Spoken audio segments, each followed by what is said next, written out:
Hello, and this is my review of the 2024 Volkswagen Polo Life.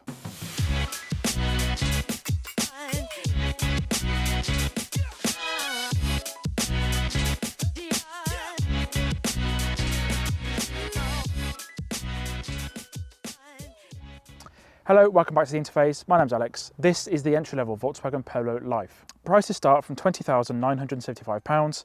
This one is on sale for £24,025, mainly because of two reasons. It's got a 7-speed DSG gearbox, which does add quite a bit of cost. It also does have black paint, which weirdly is £675. Elsewhere in the range, Volkswagen offers the Polo in a number of different trim levels. We have Life, which is this one here. We've got Match, which is supposed to be sort of a price-conscious version and give you lots of optional extras as standard. We've also got Style, R-Line. R-Line, we published a review last year. We've got a video in the top right corner if you want to check that video out. There's also GTI and then GTI 25. GTI 25 is a limited edition run. So as I mentioned, this is the Life trim. We do have a 1 litre petrol engine, and this one comes with 95 PS, which is 93 brake horsepower. But there also is a standard manual version, which does have 80 PS or 78 brake horsepower. The more powerful engine in this one does come in either manual or DSG. As I said, this one is the DSG. It does perform pretty well. So in terms of design compared to the last version of the Polo, it's a nice nip and tuck facelift. So we have got some updated styling here. So we have got nice LED headlights, which does come as standard on all Polo trims, which is really good. Got the new Volkswagen badge here. As you'll notice, we have got a bit of an opening here, and there are some blanking plates. Because the engine isn't that powerful, it doesn't require much cooling. So there is a hole here, essentially allowing air into the car. And I guess it doesn't need that much cooling, so we have got a blanking plate here. Weirdly, you'll notice there are some sort of fake parking sensor blanking plates here. This particular one doesn't come with parking sensors. Parking sensors is an optional extra. There's a price on screen for how much that is. But obviously to cut costs, Volkswagen have fitted they only got to use one bumper essentially for all the different trim levels. So they fitted the blanking plates, but you will get parking sensors here as well. And obviously these will be fitted in if you do opt for that. On some versions of the Polo, we do get a LED light bar. This one doesn't have that. It's just got a blanking plate with body colour material. It's not too bad, but overall it looks okay. It's sort of definitely a bit more conservative than the R-Line would be, with bigger gaping holes and spoilers and things. But overall, it's quite a nice looking car, really. The Polo Life is available in either black, blue, silver grey, violet and King's Red. The two free colours are grey and white. For the alloys, these are 15-inch versions, but 16-inch versions are also available for £495. Around back, the rear lights wrap around the boot now, as opposed to being standalone lights in the last version. These rear lights are also LED. The boot is 351 litres, and the rear seats do fold down pretty easily, as demonstrated here by myself. So inside, the Polo would be pretty familiar if used to any kind of modern Volkswagens. The Polo is now the cheapest and smallest car that Volkswagen sells in 2024, and the prices start from around £20,000, and you can kind of see it in here. So comparing it to the Swift, comparing it to the MG3, this is a lot better quality than those cars, but it is still not quite Volkswagen level, if that makes any sense. There are some lower ranking items in here. So we have got the washing machine style climate controls, which isn't a problem. I do prefer those. They're much easier to use than any silly haptics and haptic buttons. So we have also got a lot of physical controls in here. So we've got controls all on the steering wheel here. This is Volkswagen's new shape design steering wheel. So we have got all the controls sort of set forward, which is quite nice. Leather steering wheel again, which is lovely to use. This one is the DSG, so we have got the DSG gear stick here. Manual handbrake, again, a rarity in 2024. And then for the materials, we have got a lot of hard plastics, which isn't a problem really. It's not anything to complain about. We have got a nice sort of plastic carbon fibre type material here, similar to what the Up had for quite a while. Sort of breaks up the monotony of all the grey plastic. So we have got some soft touch material here. It's like a rubbery kind of material. Again, it's not a problem. It looks like hard plastic because of the groove on it. But on the doors here, it's hard plastic.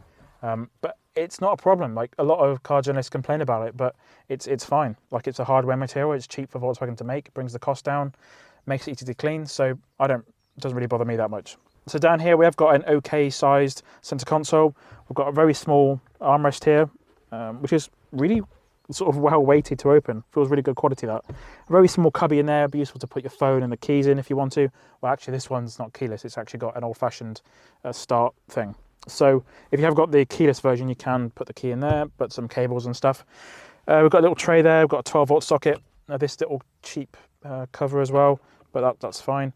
There are 2 cup holders, hexagonal shaped. They do struggle to hold sort of the larger cups, like the McDonald's cups. Thankfully, they're paper, so they do sort of mould the shape, but if you're trying to get any flasks in there, they're a bit too small, really. Underneath the climate control buttons, we have got a place to put your phone.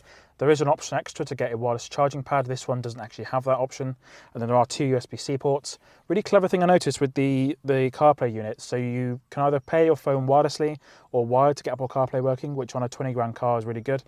But a really shortcut way and easy way, especially if you're hiring this car for the day or a couple of weeks or whatever, just plug your phone in via USB-C and then the phone will pair itself to the car, and then you can just unplug it and then CarPlay will work by itself. So that's a nice little tip to get CarPlay connected pretty easily without having to go through all the faff of getting Bluetooth connected. So for the driver's display, this one comes with an 8-inch screen. You can get an optional 10.25-inch screen if you want to, but this one has got most of the stuff in the middle, like a 4:3 aspect ratio, and then there are some extra bits on the left and right hand side if you need that. This one surprisingly comes with auto lights and auto wipers as standard, so you don't have to pay an extra for that. All of them come with that, which is good. And then moving up to the top, we've got a sort of a light grey coloured headliner. We've got some lights here. These look very old school. And then we have got some SOS buttons, a sunglasses holder, which is rubber lined, which is nice. Got these sun visors as well. So we have got a little light with a mirror, and then a little light as well for the passenger, and the mirror there as well. And then there is also a sunroof available for 935. That's an opening and sort of tilting sunroof if you need that. It's quite a nice option. I would recommend it if you want it. There is also an optional Beats sound system. This sound system sounds all right. It has got DAB. To me, it does sound like most of the sound is coming from these speakers here. I have checked all the settings. That's just how it sounds to me. There are speakers down there as well. And then the Beats sound system does come with a subwoofer as well. So for the infotainment screen, this one does only come in this size. So you've got these buttons on the left and right hand side and these knobs here, very old school. On higher spec models, you can option a wider screen, so a lot bigger screen if you want it, but personally that's absolutely fine for a lot of people. It's going to be a lot better than most of the cars are on sale now, to be honest, in terms of Apple CarPlay connectivity and also having wireless CarPlay. It's a good option. So looking at the back of the Polo, there's a good amount of space back here. We've got a good amount of space underneath the driver's seat for my feet. There's a decent amount of legroom as well. There's a good amount of headroom too. This seat is set up for my driving position, about 5'7", and the space is pretty good if I'm sat behind myself. We have got 2 USB-C ports down here, both of which output 45 watts, which should keep the kids happy.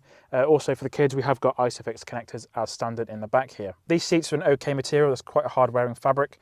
We have got some mat pockets back here. There's 3 seats in the back of the Polo, so a 5-seat car. And these seats are pretty comfortable. It's a softish material. This middle seat is going to be a bit tight for a lot of people, I think. It's going to be very much a short journey sort of application. The main problem is this central transmission hump, because the car is quite low. It's quite a small car as well. There's a lot of space needed to put the exhaust system through the back of the car, so this central transmission hump is huge. We have got electric windows in the back here. We've got a nice good opening. There's enough room to see, so you shouldn't get too claustrophobic. Got some very old school lights again here with some little controls there. But overall, the back seats of the Polo, pretty spacious, and for most small families, it should be good enough for them. So this generation of Polo hasn't really changed much since 2018. This generation was released a few years ago, and it's more of a facelift than anything that's gone previously. So it drives pretty well. It drives like a Golf, really. It just drives like a Volkswagen. If you're used to a Volkswagen, then the Polo isn't going to be really much of a surprise for you. Everything's really good quality. Everything's like nice driving feel. The steering wheel's really nice to use. All the stalks are really well damped. Everything's where you'd expect it to be, and it's just like a Volkswagen. Now, in my experience, this version of the Polo, because it is the entry-level version, yeah, parts of it do feel a little bit cheap in places, but to drive, it drives like a Volkswagen should. So for this one, we have got the 1-litre petrol engine. If you do want anything bigger, you will have to go for the GTI version. So all of the Polos come with a 1-litre engine. This one's got around 93 brake horsepower because the DSG version, a bit more power. There is a 78 brake horsepower version available as well. I'd imagine that's going to feel pretty slow. But paired to this DSG gearbox, it feels like it's moving along pretty quickly. So I will mention one thing before I go any further. Most modern cars I've driven this year and last year have got an absolute load of safety systems packed in the car as standard. Now, this one has only got one thing. It's got lane assist, and you can turn it off with 2 clicks. So you click a little button on the light stalk here.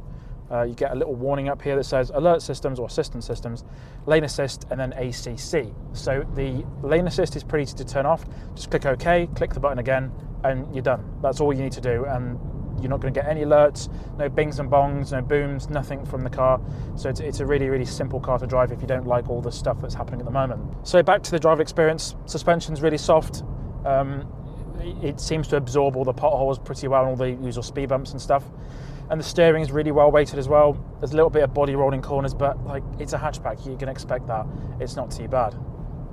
So let's get up on an open road, get a nice kick down. We have got a 7-speed gearbox, as I said. And for a car that's only got around 93, 95 horsepower, it handles really well. It copes really well with open roads, going fast if you want to, so it's really good. Now, acceleration is quoted at around 11 seconds. It doesn't feel that slow. That sort of thing looks bad on paper, but to be honest, it's all absolutely fine. So as standard as well, we have got automatic cruise control. So even for the Polo Life, which is the entry-level version, there's so much kit that comes as standard. It's actually absolutely impressive. So just a quick mention about the cornering as well. So I can feel the back end floating around a little bit, but to be honest, people aren't going to be driving this like a driver's car. They're going to be driving around town, motorway stuff, and yeah, it's absolutely fine, isn't it? We are running on the 15-inch tyres only, so there are some larger ones available as well, but like that's probably helping towards the comfort. This feels so comfortable to drive. All the suspension's really well damped, all the steering's really well weighted and stuff. It's absolutely great. So I would definitely recommend the Volkswagen Polo if you're in the market for a small car this sort of size. You definitely can't go wrong with a Polo, and there's a reason why it's one of the best selling cars in the country at the moment. That's been all for this video. Thank you for watching. My name's Alex, and I'll see you again in the next one.